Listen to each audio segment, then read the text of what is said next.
I often heard phrases like riding on parents' coattails and delusional bastard. I felt sorry for him, but he brought it upon himself. When Mike lost his bearings, he angrily lashed out at her. Linda, acting all high and mighty after coming late. Come on, spit it out. Why were you late? The man, yelling, had the same expression as when he blamed me over the goldfish incident. How does one end up with such an attitude? You really want me to spill the beans? At her composed response, Mike was flabbergasted. My name is Scott Johnson. On a Friday night, I was working alone in the factory where I'd been for many years. Well then, I guess I'll wrap things up for today. The computer in the small back office had long passed its prime, making suspicious sounds all the time. Today, it took its sweet time shutting down with a loud noise. There's this old, run-down screw factory on the outskirts of town, probably something you'd find on the edges of Pittsburgh. The limited company Fitzgerald Manufacturing is run by my uncle on my mom's side. I didn't see the point in stressing my mother out to go to college, so I started working at this factory right after high school. For 17 years now, I've been desperately learning skills and finding what I can do. The boss and the staff have a craftsman-like dedication to their work, and they are all incredibly skilled folks. They generously shared their knowledge with me and patiently guided me through the process. They treated me like their own son, sometimes showering me with love, and other times scolding me sternly. Having lost my father at a young age and being raised by my mother, I always looked up to them as father figures or elder brothers. But soon, I'll have to say goodbye to this place that means so much to me. It's strange how I've grown attached to this old computer, the squeaky chair, and even the broken fluorescent lights that haven't been replaced for years. While I was deep in thought, staring at the low ceiling, my phone in my pocket buzzed with a notification. It was from my best buddy, David.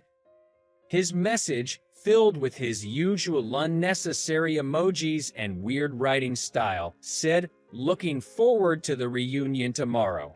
Let's meet up and go together." I don't get why he adds crying faces and sparkles to every message. Quickly agreeing on a time, I ended the chat. Although I have my reservations, I'm excited to meet David and the rest of my friends. It's been so busy lately that I haven't had the chance to hang out with David. 17 years had passed since we graduated from high school. Tomorrow, we, now 35 years old, will have our school reunion. Even though we occasionally meet up for drinks, I've never attended a reunion before. I was actually thinking of skipping this one too. But, considering this year is a turning point in my life, David convinced me to attend this time. If Mike wasn't attending, it would be easier for me. I was reminded of all the bullying I endured from a classmate named Mike since elementary school. He hid my shoes, mocked me for coming from a single-parent home, made fun of me for being poor, broke the lead in my pencils, soaked my gym clothes. Each incident might seem trivial on its own, but when they keep happening day after day, it sure does take a toll on you. What really got to me was when I was in charge of our class bets back in 5th grade. Mike fed the class's goldfish way too much food, and as a result, we had to bury them behind the school building. No matter who tried to stop him or hide the food, Mike would just buy more and continue overfeeding them. Everyone was pissed at him. But then, when the goldfish died, Mike had the audacity to blame it on me since I was the one in charge of the pets. I can't forget the way his face lit up with excitement when he accused me. And when he found out I wasn't going to high school and was joining my uncle's business, he mocked me with that same excited look. But hey, we're adults now. I can't imagine him making fun of someone at 35. With those thoughts in mind, I cleaned up some documents and left the office. The next day, about an hour before the reunion, I met up with David at a cafe near the venue. It's been 2 months since we last hung out, and I was genuinely happy to see him.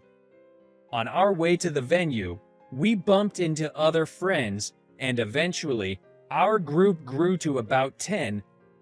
Once inside, a lot of folks were happy to see me attending a reunion for the first time, and many approached me one after the other to chat. I saw Mike there too, but he kept his distance.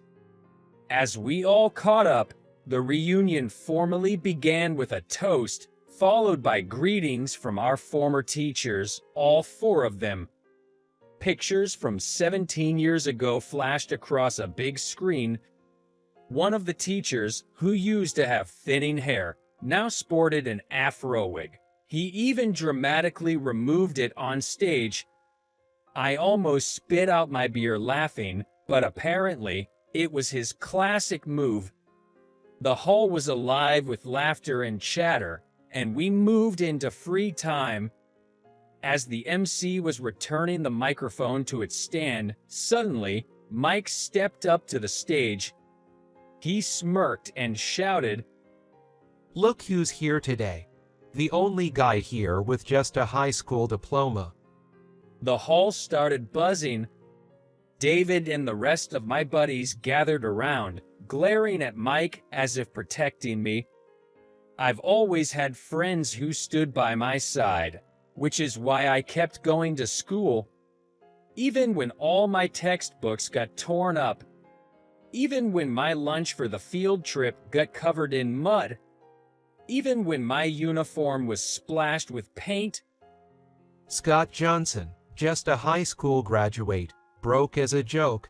Broke people don't even deserve to be here. Look at his shabby workplace. One of Mike's cronies started messing around on a computer and the screen changed. It showed the factory where I worked. In the background of Meyer and Down factory, there was a building surrounded by construction tarps. It must have been taken recently. Did he really go through the trouble to get this? Scott's workplace. My company used to do business with them, but we ended the contract not long ago. They're going under, right? Sold the land the factory's on. There are tons of new buildings going up around it real fast. Mike kept talking nonsense, ignoring the teachers and the reunion organizers trying to stop him. He kept mocking me, making the crowd cringe. David was about to step forward when a loud female voice rang out. What the heck is this? Isn't today supposed to be a fun reunion? Shouting from the back of the hall was our classmate, Linda. She was always surrounded by many friends and was seen as the leader of the class. Linda in a suit kept speaking in an assertive tone. Sorry I'm late. Something came up at the office. I sneaked in from the back and Mike was giving some sort of speech, so I just waited quietly. But you seriously didn't change for a second, did you? Linda continued, trying to hold back her anger. He let out a big sigh, a look of annoyance on his face, and said, This is why I can't stand figurehead executives. Do you not know anything at all? Excuse me? What's with the attitude? You're just an employee. Linda works at Thompson Electronics, where Mike's dad serves as the CEO. It's the largest company in our hometown, and several of our classmates work there. David, by the way, is one of them. Just look at the picture behind you. You can see a building under construction. That's all Scott's new factory and office building. You mean to tell me you didn't know that, even though you work for a company in the same town? Yes, the picture showed the construction of the new office building and the new factory next to the current factory. The small office space is moving to a 5-story building, and the factory is expanding with new lines, making it quite large. Wait, what? That old rundown factory. If we cut ties with them, they'll go under in no time. But Scott must still be broke, right? He only graduated high school, so his salary must be low. Despite the audience telling him, "Enough is enough," and let go of the mic, Mike didn't leave the stage. David suddenly spoke up. Look, Mike, I get that you've always been jealous of Scott. He was popular and good at everything since forever. Jealous? Don't make me laugh. Why would I be jealous of someone beneath me? All right. But let me tell you, Scott here is set to become the CEO when the Fitzgerald Manufacturing goes through its restructuring. CEO? So what if he becomes the CEO of some unknown, small-scale factory? I'm going to be the next CEO of the well-known Thompson Electronics. Scott's place will probably go under with debts. David, with a smug grin, nudges me with his elbow. I reluctantly decide to explain the situation. Well, since I joined our company, we've actually secured several patents. My uncle and the senior staff were rather indifferent to this kind of achievement despite their technical skills, and hadn't done anything like it before. Now, we're in the middle of a major contract with foreign railway companies, and our domestic orders keep increasing. We'll soon have a new factory, and both our staff and production rates are set to surge. There's no need for Thompson Electronics, who we don't do business with, to worry about us. Everyone's been putting in the hard work. That's right, I hear Linda chime in. Mike wears a frustrated expression. David then added fuel to the fire. You know, Fitzgerald Manufacturing screws and bolts are renowned for their durability and not loosening easily. Our quality control guys have been griping about it ever since we couldn't use Henderson's components. Our costs have gone up, and the thought of increased complaints really gives us heartburn. The tech at Scott's place is something else. As if on cue from David's words, applause erupted from around them with voices saying congratulations. And that's so impressive. Soon, words pointing fingers at Mike started to mix in. I often heard phrases like riding on parents' coattails and delusional bastard. I felt sorry for him, but he brought it upon himself. Feeling cornered, Mike lashed out at Linda.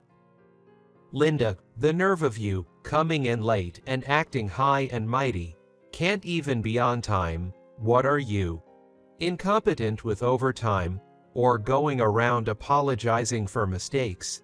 Come on, give me a reason. Mike yelling had the same expression he did when he blamed me over the goldfish incident.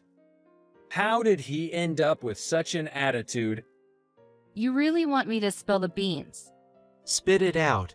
Let everyone hear how inept you are. A while ago, a junior from our accounting department came to me with complaints about your sexual harassment and bullying. You told her that your role as internal auditor lets you get away with it, right? Doing hardly any work and acting so bossy, trying to use company money for whatever you like. When she told you that you can't expend strips to brothels, you insisted she provide the same service for free instead. Are you out of your mind? Hey, wait, Linda, shut up. Mike, descending from the stage and followed by two of his cronies, rushed towards Linda. I sensed danger and looked at Linda, but some guys nearby were already acting as her shield. Linda, you're fired. You think you have that kind of authority? The evidence of all the fraud you've committed. The entire accounting department dug it up. We've been working weekends too. And today is just a continuation of that. When we cross-reference with HR, everyone who processed suspicious receipts had resigned. There were so many who said they quit because of your harassment. Do you realize how many lives you've messed up? We're all set, and you're going to pay for this. Damn it. I'm the next CEO. My dad will fix this. Screaming that, Mike flung open the door and stormed out. Linda, after slamming the door shut, called out loudly, Sorry for the commotion, folks. Let's have another round. Doc, what kind of wig are you wearing today? Laughter filled the room.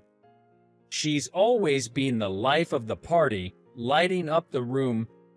The tension gradually eased, and from somewhere, voices saying let's have a drink and congrats on Scott becoming the CEO began to echo. Before long, the room was filled with cheers and toasts.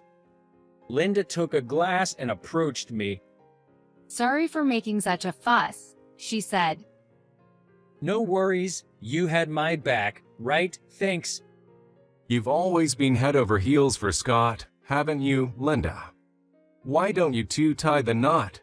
Well, with my assertive personality, I don't think marriage is for me. David, you're still single, right? Why don't you marry Scott? Oh girl, stop it. Everyone burst into laughter seeing David's embarrassed face. Now, there were voices saying, congratulations on your wedding. Though my first high school reunion started off rocky and I was concerned about Mike, who left, thanks to everyone, it turned out to be a blast.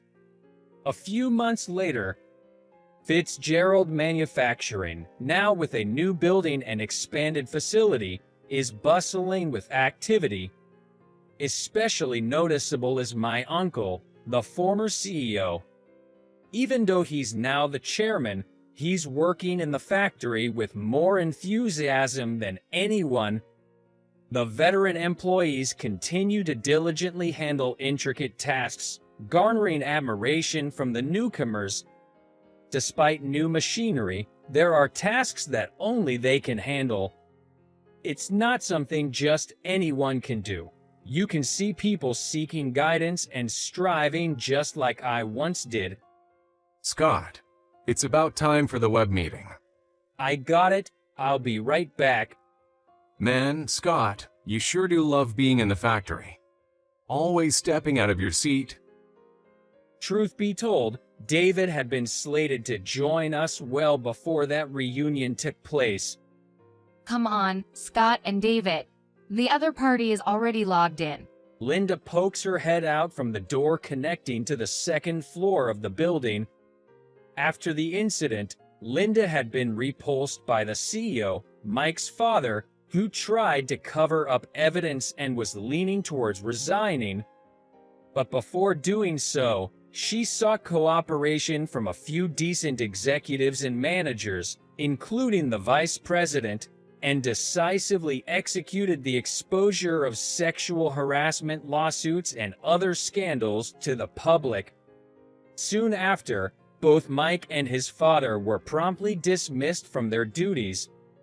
Apparently, substantial compensation was paid by the company to the victims, including the young female colleague, who were forced to resign due to Mike.